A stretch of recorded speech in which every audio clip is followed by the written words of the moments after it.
E agora, aqui no Jornal da Rede Alesp, a gente fala sobre o dia 25 de maio, Dia Nacional da Adoção. Existem 4.962 crianças aptas para adoção no Brasil e quase 34 mil famílias cadastradas como pretendentes a essa adoção, segundo o Sistema Nacional de Adoção e Acolhimento, o SNA do Conselho Nacional de Justiça, o CNJ. E sobre esse assunto a gente conversa agora com Marília Golfieri Ângela.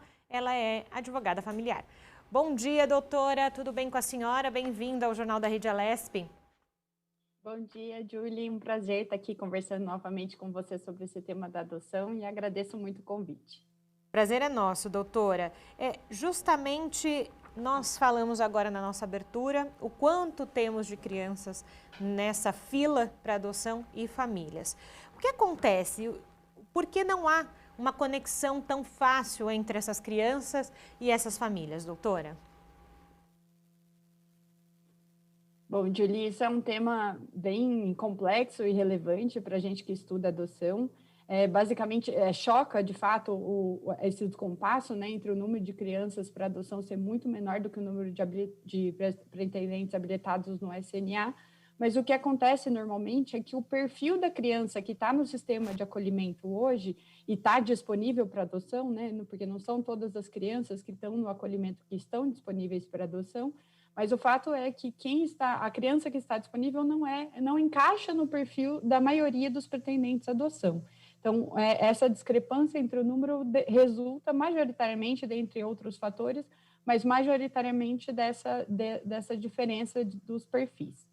E aproveitando então essa sua fala de diferenças de perfis, para quem está em casa e não entende efetivamente desses pormenores, quais são essas diferenças? O que não encaixa? Normalmente, Julia, a maior parte dos pretendentes busca meninas brancas recém-nascidas ou com tenridade, né, abaixo de 4 anos. Esse não é o perfil da maior parte das crianças que estão disponíveis para adoção. Entre outros fatores, como gênero, raça, como eu coloquei aqui para vocês, idade, há também outras questões vinculadas a grupo de irmãos, a existência de doenças como HIV, como algum tipo de deficiência física ou um transtorno do espectro autista. Então, há algumas outras questões, mas majoritariamente a gente pode analisar, fazer um perfil mais raso por gênero e raça. Isso que a senhora nos pontua agora não deixa de ser preocupante, né? Porque nós temos então uma parcela mínima de crianças que efetivamente serão adotadas, né? Se a gente deixar claro essa situação, porque depende se ela é mais velha, mais nova, se ela tiver irmãos também, pelo que a senhora disse, fica mais difícil se encontrar uma família que, por exemplo, se tem 2, 3 irmãos, queira adotar os 3 ou os 2. Ainda a leitura de adoção no Brasil é muito difícil, no sentido de as pessoas às vezes colocam no seu imaginário que querem uma criança nesse ambiente e não abrem, né, a mente, vamos dizer assim, não abre a mente para as novas possibilidades? Sim, Julie. Acho que a adoção, acho que o dia de hoje vem também para trabalhar um pouco essa pauta, né? Mas para trazer um pouco tirar um pouco da invisibilidade do tema da adoção no Brasil, porque ela vem com uma série de mitos, digamos assim. Então, realmente há o imaginário, né? Como você bem colocou, de uma criança que vai chegar, que vai ser branca, que vai ser assim, que vai ser assado, que não vai ter problemas, né? Coisas que a gente às vezes não espera de um filho biológico, a gente espera de um filho que venha por adoção.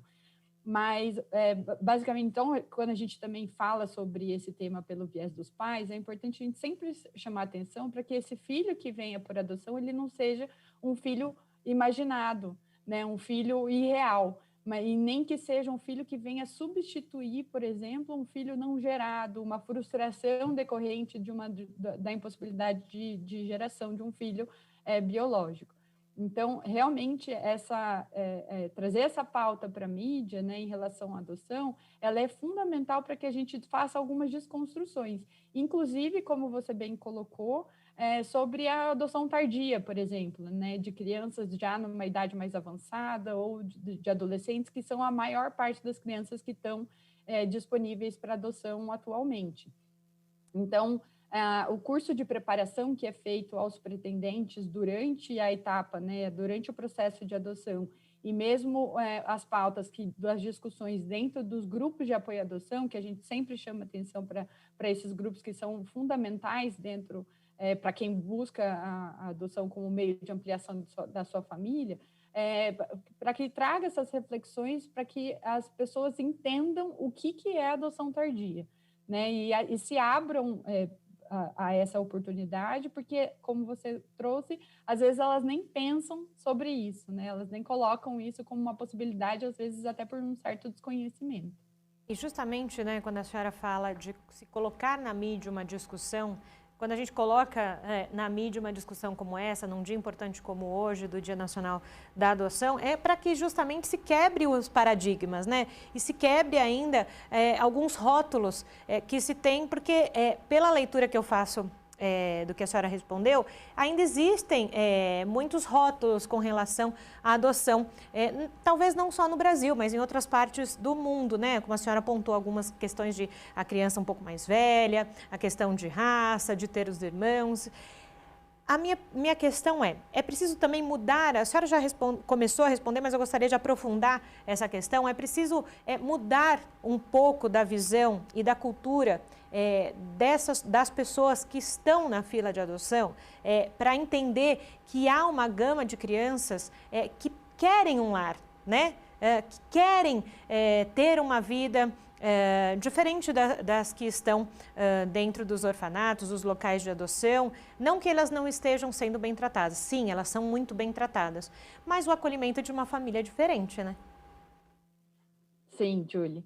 O acolhimento institucional, ainda que ele seja familiar, né, que a criança esteja dentro do acolhimento familiar, então de uma família que se cadastra dentro do serviço público para acolher essa criança, mas a maioria está em acolhimento institucional, e o acolhimento institucional ele é muito ruim, né? Dentro dos abrigos, as crianças não têm a sua própria individualidade respeitada, muitas vezes, né? Tem ali entre 15 e 20 crianças dentro do mesmo abrigo, com cuidadores que estão ali, mas que realmente não são a família, né? Então, realmente, sem dúvida nenhuma, a adoção para essas crianças que já estão disponíveis dentro do SNA, ela é a melhor solução, né, para passar o Natal, ou mesmo dentro de um programa de apadrinhamento afetivo, por exemplo. Essas referências pessoais e afetivas para a criança, elas são muito importantes, né? E isso a gente vem evoluindo bastante na discussão dos avanços psicossociais da adoção. Mas como você colocou, é importante que as pessoas respeitem, né, acima de tudo, as suas limitações, entendam as suas predileções em relação ao perfil da criança que vai vir, até para que essa adoção ela seja uma adoção bem-sucedida, mas sem dúvida nenhuma a gente precisa fazer uma conscientização, inclusive para que essas famílias deem chance ao amor, né, digamos assim. Né, a gente tenta afastar um pouco a adoção de um ato de amor, porque ela não é só isso, ela tem um exercício de parentalidade responsável que é fundamental dentro da adoção, né, esses entendimentos sobre a complexidade do tema, mas é importante que as pessoas entendam o que está por trás de tudo isso e quem é a criança que está também ali dentro do serviço de acolhimento, né? Por isso que aquelas iniciativas como foram trazidas na mídia, como o desfile das crianças que estavam por adoção, ou encontros, por exemplo, que facilitam a convivência de crianças que estão disponíveis dentro do SNA com pretendentes à adoção, para entender, às vezes, afinidades, né, que esses adolescentes possam vir a ter com pais que estão buscando adoção, eles são fundamentais para que a gente tenha essa oportunidade, né? Eu sempre falo que é uma oportunidade para a gente rever os nossos próprios paradigmas. É isso mesmo, doutora. Contando um pouco da história da adoção no Brasil, né? Como é que era antes da Constituição de 1988? Após, tivemos grandes mudanças. Hoje, depois de tantos anos, né? Depois da Constituição de 88, tivemos ainda outras mudanças. Hoje, qual que é o cenário hoje da adoção no Brasil? Júlia, é interessante falar sobre histórico de adoção, porque a gente que estuda não sabe quando ela começou, né? Quais são assim, os primórdios da adoção. Acho que a gente sempre esteve com esse tema, né, dentro da nossa cultura, né? De, às vezes, né, enfim, o filho de criação, como se falava no passado, né? Meu irmão de criação, enfim. Isso já está muito enraizado dentro da cultura brasileira. Mas, como você bem colocou, a adoção ela vem sofrendo uma série de mudanças legislativas e avançando, né, em pautas, escolhas psicológicas, assistenciais, que a gente consegue hoje ter um cenário que há muito o que se comemorar, digamos assim. Então, a gente tem, óbvio, críticas e reflexões necessárias ao SNA, como né, problemas vinculados ao sistema, mas há muito o que se comemorar. Principalmente depois da reforma de 2017, que foi uma reforma que trouxe grandes mudanças para a adoção, como modernização, adaptação do processo à nossa realidade atual, inclusive maior celeridade, prazos mais certos, como no estágio de convivência, por exemplo. Então, hoje a gente garante para as pessoas que buscam o sistema de justiça para iniciar o processo de adoção de forma voluntária, que é uma adoção segura e para sempre, né? Que a gente precisa chamar atenção para isso, que a lei garante que essa adoção que ela transcorra tanto para a criança quanto para a família de forma segura e irrevogável, né, para sempre, que ela não vá sofrer atentados, inclusive por parte do sistema de justiça, como a gente viu, por exemplo, no caso da Vivi, recentemente noticiado de uma forma robusta na mídia. Então, hoje o cenário ele é positivo, assim, óbvio, sempre há mudanças a serem feitas, mas é um cenário que traz essa segurança para todos os envolvidos. E hoje, aproveitando falar de cenários aqui da adoção no Brasil, é importante que as pessoas que estão em casa saibam também qual é o perfil, então, dessas famílias e das pessoas que estão esperando na fila de adoção, digo, de quem vai adotar essas crianças e adolescentes. Qual que é o perfil? Eu digo isso para entender também se temos maioria de brasileiros ou famílias estrangeiras, né, pessoas de outros países, podem, né, pleitear, então, uma adoção no país, aqui no Brasil. Sim, Julie, é super legal essa pergunta do perfil, porque esse é um dos mitos também da adoção. A gente não tem hoje, a pessoa ela precisa ser maior de 18 anos e tem uma diferença de 16 anos para a criança ou adolescente que vai ser adotado. Essa é a única regra, digamos assim, e até essa regra dos 16 anos, às vezes a gente consegue quebrar e modificar. Mas, basicamente, hoje a única exigência é que ela seja maior de 18 anos. Né? Não existe preconceito, os preconceitos existem, mas dentro do sistema de justiça não há nenhuma limitação para pessoas solteiras ou casais homoafetivos, enfim, não há um perfil desejado para quem pretende adoção, né? Então, a maior parte das pessoas que estão inscritas no SNA hoje são brasileiras. A adoção internacional, a gente sempre também chama atenção para esse ponto, porque ela é a última hipótese dentro do sistema brasileiro. Né? As crianças que são direcionadas para a adoção internacional, normalmente são mais adolescentes, justamente porque precisam ser esgotadas as possibilidades da criança ser mantida aqui no Brasil. Isso porque, em respeito à etnia, cultura, né, a gente acredita que uma adoção mais bem sucedida vai ser decorrência também da criança ser mantida dentro da sua própria cultura.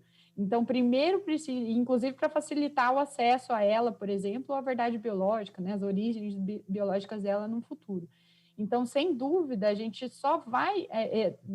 não é que não é permitido que estrangeiros adotem no Brasil, mas essa adoção ela só vai ser possibilitada a partir do momento em que a criança não tiver chance de ser adotada aqui. Então, justamente por isso é que a gente vê muitos casos de adoção internacional de crianças mais velhas, a partir dos 9, 10, 11 anos, e adolescentes já a partir dos 12 anos. A senhora falou há pouco sobre não só falar em ato de amor para adotar uma criança, né?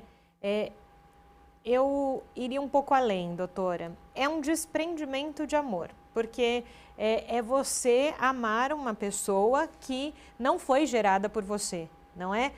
Isso muito pontual, acho que é importante, né? Porque às vezes dizem que esse amor que a gente tem pelos filhos começa quando a gente está gerando.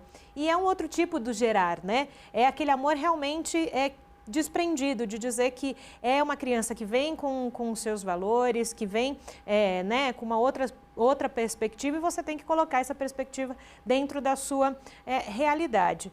Dentro dessa questão, doutora, hoje, como o Brasil está diante do mundo com relação a esses processos de adoção? Digo isso no sentido de, há muitas famílias que começam o processo de adoção e entendem, no meio do caminho, que não é isso que elas querem. Como é que funciona isso? Né? Porque eu imagino também, e em que momento, até para as pessoas entenderem em casa, em que momento essa criança, ela é comunicada, criança, né, quando há a possibilidade de entendimento, é comunicada que ela vai para uma família ser adotada. Como é que funciona todo esse trâmite burocrático, vamos dizer assim? Uhum. Vou até anotei aqui para a gente ir por partes, que tem bastante coisa também para falar sobre esse assunto. Como você colocou, Julie, muito bem colocado, a adoção, ela também, a gente brinca, né, as doulas por adoção, tem até um perfil bem interessante no Instagram sobre isso. A adoção, ela requer também, às vezes, uma espécie de gestação. Né? Hoje, em dia, em média, um processo de adoção no Brasil dura em torno de 4 anos, então, é um tempo de preparação que muitas famílias por adoção, às vezes, ficam nessa dúvida, qual é o momento de montar o quarto, né? Como que eu vou escolher o nome? Posso mudar o nome ou não? Então, tem uma série de dúvidas que elas são, inclusive, concorrentes ali quando você tem um filho biológico, né? Então, ela também é uma gestação um pouco mais comprida, né? Mais complicada, às vezes, também, mas é uma gestação também. Então, pulando aí, avançando um pouco na sua questão, as famílias que não querem, né? Hoje no Brasil a gente tem uma alta taxa de devolução de crianças e adolescentes. É uma taxa que, infelizmente, ela não é medida com a seriedade que se exigia, né? Exigiria nesse assunto. Então, a gente acaba tendo crianças que são devolvidas para o sistema de justiça. Nesse ponto, inclusive, há até a possibilidade de uma indenização dessa criança contra a família que adotou, porque não existe devolução de filho, né? Então, a partir do momento em que a adoção ela já é terminada, já não existe essa possibilidade de adoção, de devolução. Justamente por isso que a gente fala em dever de indenizar por parte desses pais. E aí, também, dentro dessa questão de não querer, a gente tem essa evolução de discussão de possibilidade de indenização, e há outra também discussão em relação ao momento da revelação que você colocou, né, que a gente precisa também ter em mente que a adoção, ela requer, assim como na filiação biológica, mas ela requer também a transparência dentro da filiação. Então, que essa família, tendo ali dentro do estágio de convivência, né, que é esse momento de aproximação com a criança, a família recebe o histórico da criança, primeiro de tudo, né, busca saber por que aquela criança está dentro do sistema de acolhimento, e aí sinalizando positivamente é que vai iniciar o estágio de convivência, que é quando essa criança dentro do serviço de acolhimento vai saber que tem uma família ali que pretende a adoção. Então, inicia-se o estágio de convivência, que ele pode durar ele dura 90 dias, sendo possível a prorrogação por mais 90, mas ele dura 90 dias e é quando vai haver essa interação da criança com os pais por adoção. Né? Então, às vezes, ter esse convívio inicial dentro do abrigo, depois evoluir, às vezes, para levar para casa, e findo esse processo esse estágio de convivência é que a família vai ser oportunizada a essa família a abertura de prazo para pretender a adoção dessa criança. Né? Então, esse é o momento de conexão dentro das regras da lei, né? Óbvio que tem casos que são muito peculiares, a gente precisa sempre analisar o melhor interesse da criança, mas a regra é essa que eu expliquei. Perfeito. Doutora Marília, muito obrigada, viu, pela entrevista hoje aqui no Jornal da Rede Alesp, num dia tão importante para a conscientização. Bom dia. Obrigada, Júlia, agradeço. Bom dia para você também.